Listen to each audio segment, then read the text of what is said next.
Hello, I am Marvin Gamo from BSITS 2A and nandito po tayo ngayon sa paggawa ng ating domain controller na tupt.com. Ito po yung ating pangalan sa ating domain controller. The first is mag-open po tayo ng server here sa VirtualBox. As you can see po, nakaraan na po itong Windows 2008 server natin. Ito po siya. Ayan.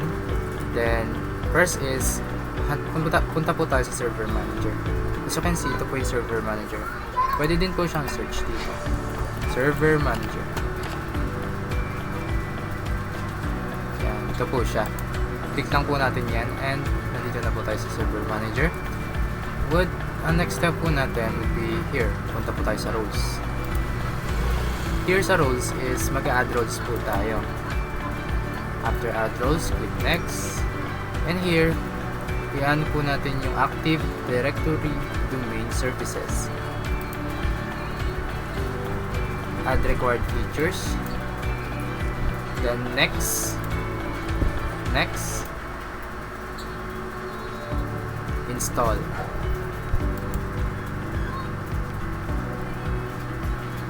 Hintayin lang po yung matapos.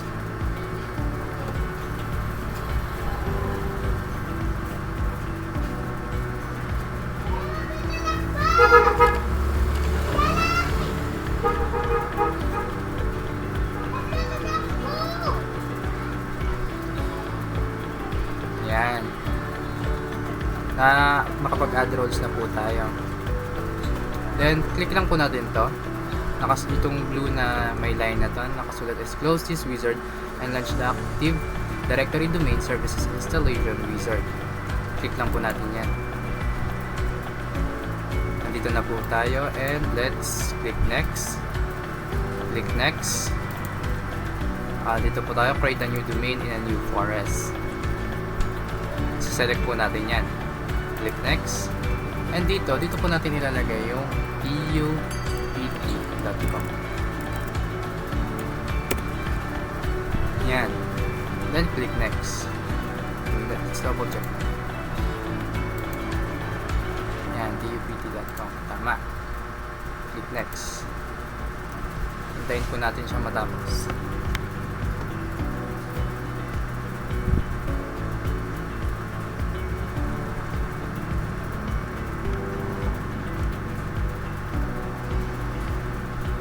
Yan.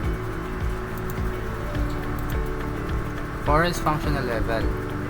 We'll go and browser running Windows server later to this forest. Yan, click next lang po natin.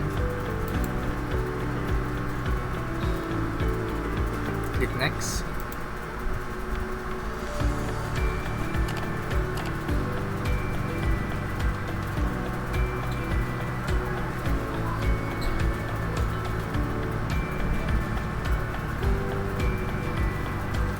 Here, naka-check na po yung DNS server.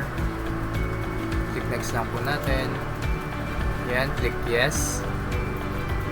Ito po, pipiliin po natin dito is yes. The computer will use an IP address automatically assigned by a DHCP server. Click lang po natin yan. Hintayin po natin matapos. Yan, click yes. Yan. Wala po tayong babaguhin dito. Set as default lang po natin siya. Click next. Here, maglalagay po tayo ng password.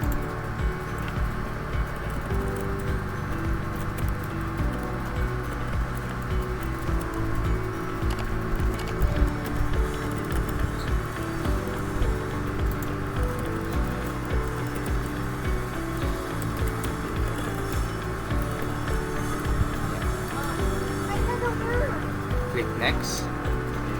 Yan. Hintayin po natin matapos.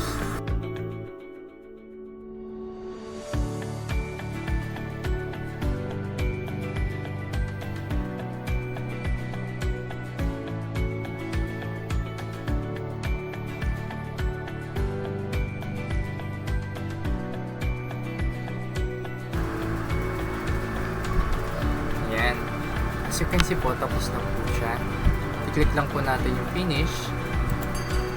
Yan. At You must restart your computer before the changes made by the Active Directory Domain Services Installation Wizard take effect.